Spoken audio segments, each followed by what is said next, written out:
So I've actually brought you off the show floor a little bit, just to the side of the booth here, so I can show you through these two remote controls in a little bit more detail.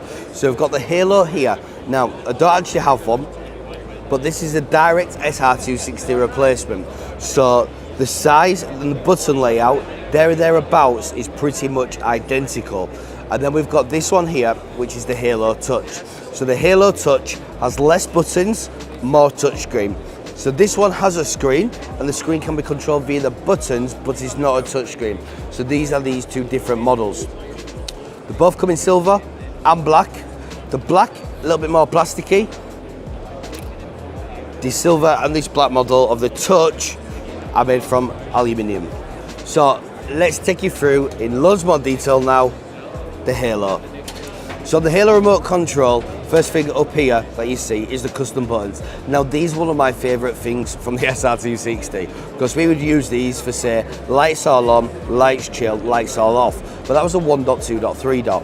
What they've actually done on the remote control now, these focus buttons, as they call them on the Halo, have text above it here. So when you can click into the text, so they just put something on for ISE here, but they're bringing out the ability to do submenus. So to be able to do things such as click into the button for your screen size. So say if you've got a masking screen in a cinema room, you can click the button, you can have 16:9, 235, make it simple for client, movie mode, film mode, and we can skip through there as well.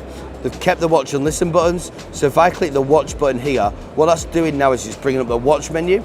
Because this isn't touchscreen, we scroll through there, but if you can see that is responsive. And if I was wanting to watch the Apple TV, click into the Apple TV, but now the Apple TV remote, that was all very responsive, all very fast. Same with listen. If we wanted to come to listen menu, that will bring the album data and the metadata, so the album artwork, through into here as well. So we've got favorites here on the listen. I can come through into Amazon Music.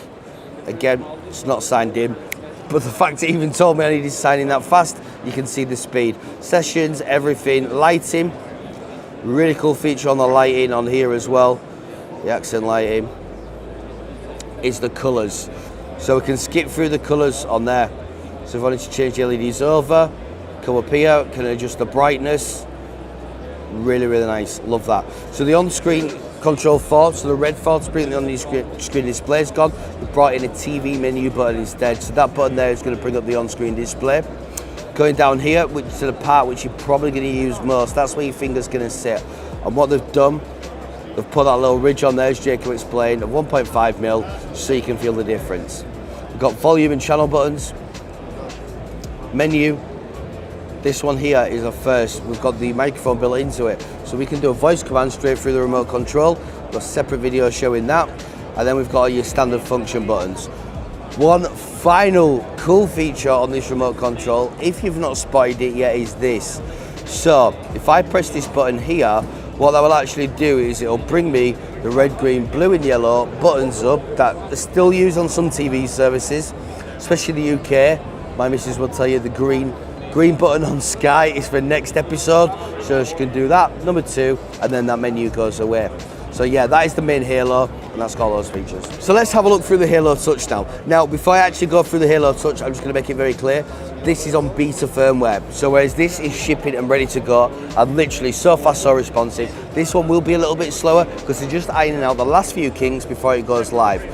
But let's have a look. So instead of the watch and listen menu button's been on there, it's all part of the screen here. So I can scroll through the menu, sessions, we can change the rooms, we've got the Apple TV, we've got the watch button, we've got the listen menu. So as I come into there, we've got everything available to us. We've got the lighting options on here. Now what should be pretty cool on here is how the colour wheel works. So if I come into the accent lighting on here, I can skip through the colours directly through the remote control. Adjust the brightness, and that is really cool. I really like that. So that's controlling individual lights, but obviously we've got the scenes on there as well, so I can trigger the lighting scenes. So probably a really important feature to mention that is different. So before, the remote used to have a room off button there. That button is actually on top there. So to do a room off, we press the button and then we confirm with an OK, which will turn the TV off. One final feature on the top remote control is this. they've actually included an IR blaster for infrared TVs directly into the remote control. So for those of you who don't want to put an IR plug on the TV, it is built into the remote control. So I'm so glad to finally have these available to us. These remotes are both brilliant. Personally, I'm a big SR260 fan. If you've ever heard me talk about Control4 remotes, you'll know I love the SR260. It is just a workhorse. And for me, this one is probably the remote I'm going to use. That being said, the way this feels, like a stick in the hand, I don't know. All I know is I love them both.